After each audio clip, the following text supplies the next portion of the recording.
আসসালামু আলাইকুম বন্ধুরা। আমরা যারা খরগোশ পালন করি তারা সব সময় একটা জিনিস নিয়ে ভীষণ চিন্তিত থাকি যে খরগোশকে কি খাবার দিব। সব সময় তো আর ঘাস পাওয়া যায় না, বিশেষ করে দুবলা ঘাস খরগোশের খুবই পছন্দ, কিন্তু এই ঘাসের অভাব থাকে, সব সময় এই ঘাসগুলো পাওয়া যায় না।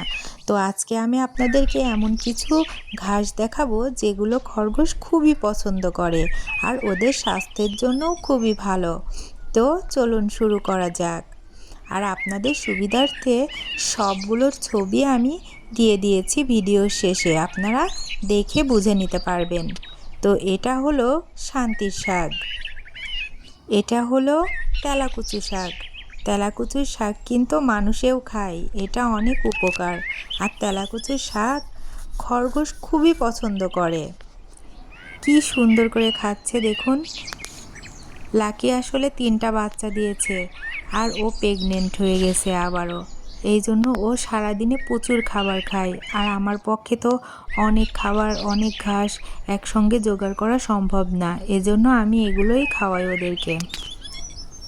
এতে ওর স্বাস্থ্যও সুন্দর থাকে, দুধও পায়, বাচ্চাগুলোও মাশাআল্লাহ অনেক হেলদি। আপনারা তো দেখলেনই, ভিডিওর প্রথমেই আপনাদেরকে দেখিয়েছি। এটা হলো লতার। এটা আমি আমার খরগোশকে খুব একটা দেই না, মাঝে মাঝে একটু দেই। আসলে খরগোশকে সব ধরনের খাবার খাওয়ানোই ভালো, একই রকম খাবার খেতে খেতে ওরাও বোরিং হয়ে যায়। আর এটা হলো কলমি শাক। কলমি শাকও খরগোশের খুব পছন্দ, কিন্তু এটাও আমি বেশি একটা দেই না। এরপরে আছে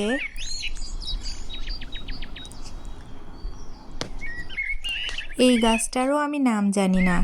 এই গাছটার এক রকমের ফল হয়, পটকা ফল, হয়তোবা পটকা গাছ বলে, যেগুলো আমরা ছোটোবেলায় খেলা করতাম, পানির মধ্যে দিলে পটপট করে ফুটে যেত। আর এই দেখুন, এই গাছটাও কিন্তু খরগোশ ভীষণ পছন্দ করে। এটা কিন্তু আমাদের বাড়ির আনাচে কানাচে অনেক হয়ে থাকে, এটাও খুব মজা করে খাই। লিও কিন্তু খাচ্ছে না, ওর পেটটা ভরা। আমি আসলে সকালে অনেক দুবলা ঘাস দিয়েছিলাম।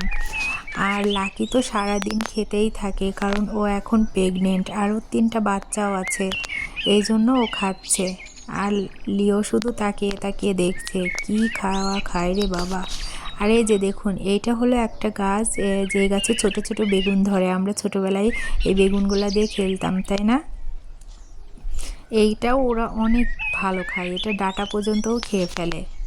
আর এই দেখুন, এটাকে বলা হয় টক পালং। এটা কিন্তু আমাদের বাড়ির আশেপাশে অনেক হয়ে থাকে, একদম পালং শাকের মতোই দেখতে, কিন্তু এগুলো বনে হয়ে থাকে।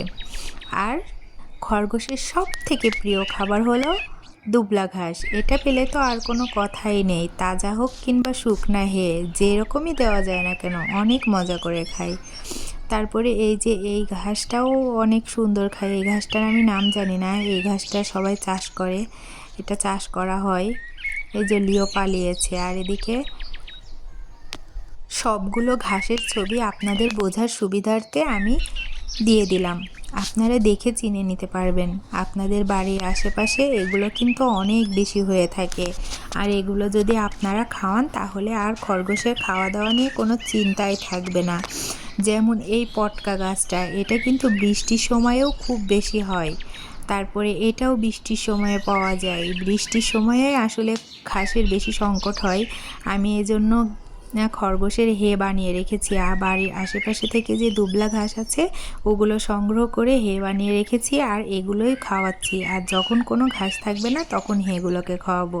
আসসালামু আলাইকুম। ভালো